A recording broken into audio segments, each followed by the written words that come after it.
So I've been asked to share today what's been going on in Canada in orthopedics with regards to diversity. And I'm going to be concentrating mostly on gender diversity, but we'll talk a little bit about the other minorities also. Just to introduce myself, I am an orthopedic surgeon and I specialize in sport medicine, knee ligament reconstruction, and I live in Banff, which is in the Rocky Mountains in Canada, where it is almost 6 o'clock in the morning. So I am proud to be from Canada. Canada is a large country, and in fact is the second largest country in the world. In fact, there are, from east to west, 4.5 hours of time zones. So the challenges of time zones are not new to us in Canada. But we are big in size and we are big in heart, but we are not big in population. And so similar to Australia, in which we do have some kinship, we have 37.5 million people in Canada, and most of those are spread right along that southern border, which is right next to the United States, which is our big brother that we really love to share with, but also stay independent from. So these are some of the challenges we face in Canada. We do have 2 official languages, English and French. However, Canada really prides itself in being a multicultural country. We have over 250 ethnic groups in Canada. And like myself, many of us are first-generation Canadians who immigrated from many different countries. My parents immigrated from Holland after World War II. Canada is also very beautiful, and we have a lot of nature and actually boast more than 50% of the natural lakes in the world. And depending on which definition you use, we get the North Pole. So with regards to orthopedics, there are almost 1,700 orthopedic surgeons in Canada. These are 2019 stats, so fairly recent. And if you do the math, this translates into about 3.7 surgeons per 100,000 people. And although that number itself may not have too much meaning for everyone, it does indicate that we are actually very underserviced in orthopedics in Canada. And in fact, that number, 3.7, is the lowest number of surgeons per capita of the G7 countries. Of those 1,700 surgeons, 13% are female. So just to put that into context, like the US and Australia, for many years now, half of our medical school classes have been female. If you look at all the physicians in Canada, about 42% are female. So even if you look at the world stage, and the IOTA papers have shown that Canada actually fares fairly well with regards to the number of female orthopedic surgeons, really we have a long way to go. And like most countries, of all the surgical subspecialties, orthopedics continues to have the most challenges in catching up to gender equity. There is hope, however. Although progress is slow, the number of females in orthopedics is growing in Canada, and now over 1/4 of our residency positions are occupied by women. So things are looking much, much better. When you look at leadership positions, however, the numbers in Canada really mirror what is happening in the rest of the world. There are very few women occupying the higher level leadership positions. We will, however, in 2022, have the first ever female president of the Canadian Orthopaedic Association. I am sad to say that she will be the 77th president of the association and still the first woman. But finally, things are coming along. In the last 3 years, great strides have been made for gender diversity within orthopedic surgery in Canada. It was in 2017 that the first woman was selected onto the executive of the COA. And with this, an initiative was started to specifically and methodically raise awareness to improve gender diversity in Canadian orthopedics. That initiative has been rapidly gaining momentum, and that's some of this stuff I want to share with you today.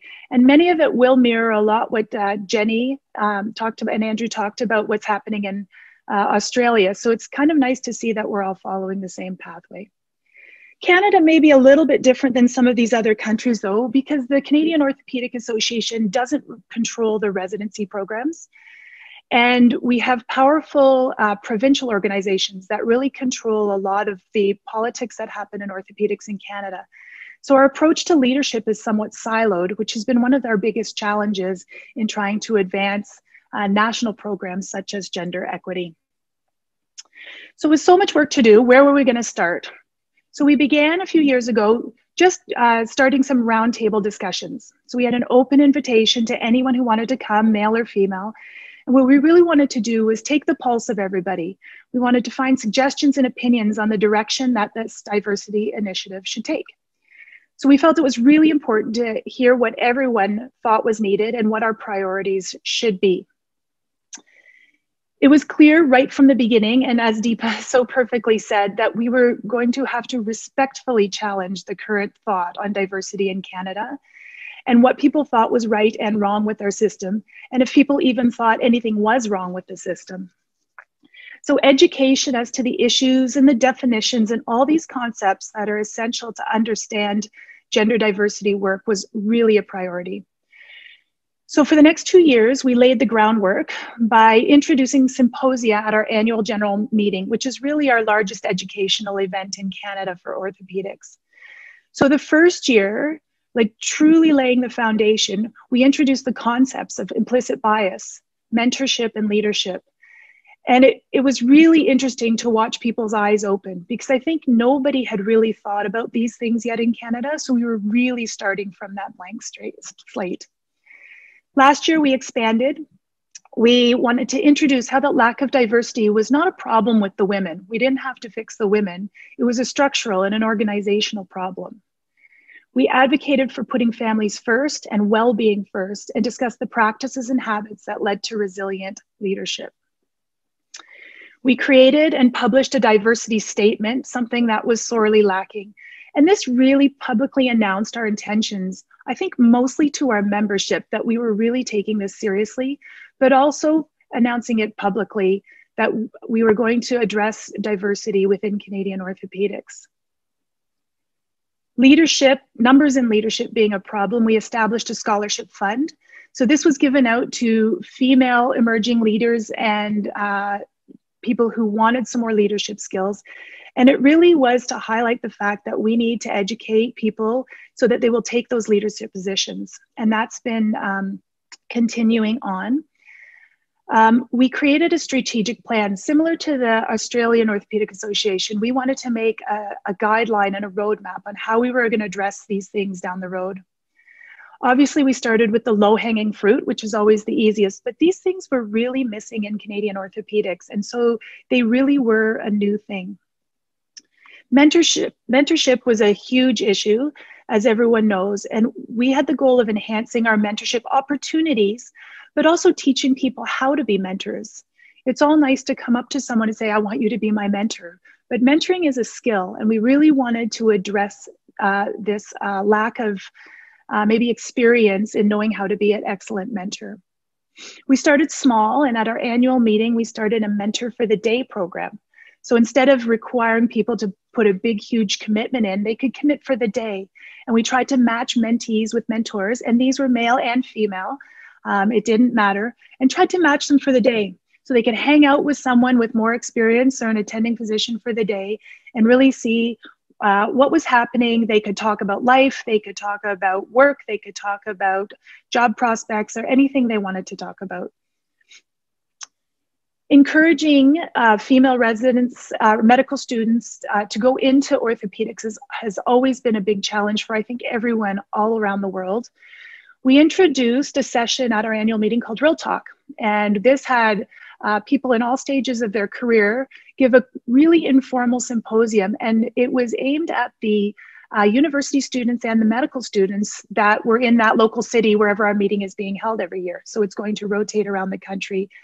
And this really was directed to actively dispel all the myths that girls shouldn't or couldn't do orthopedics, and that's been super successful. Our gender diversity initiative really picked up speed last year.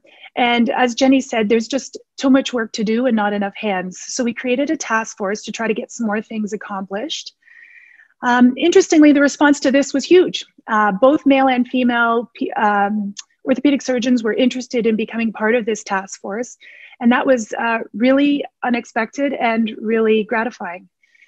So Interestingly, the original intent of that was to just get a bunch of things done, but probably the most influential result of that task force was it really brought a big group of female orthopedic surgeons and male orthopedic surgeons who were he for she mentors and sponsors together. And it actually got us talking and brought us together as a cohesive group. We created a private Facebook group. So actually only female orthopedic surgeons in Canada may be part of this Facebook group. And that's been a really great resource. We had a private forum now to communicate with each other. We could throw on, I put this webinar on that. So the female orthopedic surgeons in Canada would know about this. We can communicate. We can ask each other questions, little questions, big questions. We could find mentors, share information, find advice, share experiences. We could vent, which happens sometimes, but we could support each other. We could also congratulate each other for our accomplishments. So gender diversity in Canada, to use an appropriate metaphor for me right now, has been like a snowball rolling downhill. It is really picking up momentum and size, and I hope, truly hope, that it will be unstoppable. This genie is out of the bottle in Canada, and she's not going back in. The momentum of this initiative will be the key to changing culture in Canadian orthopedics. We have bold plans underway to expand our leadership and mentorship programs. We have a very progressive project underway to specifically identify the barriers that exist to women in orthopedics and barriers that exist specifically in Canada. Knowing those barriers, being able to name them, is going to be the key to dismantling them. And finally, although in Canada, gender is our most obvious minority group, we are building intersectionality into all these initiatives as we move forward. In summary, I think Canada should be very, very proud of where we have come in the last few years. This doesn't, of course, mean that we don't have a long way to go. Gender equity is not quite around the immediate corner. And although we consider ourselves a multicultural country, Canada's Indigenous people are very poorly represented in our medical profession. Our system is still bound by the patriarchal tenets that it was created under, but that is slowly changing.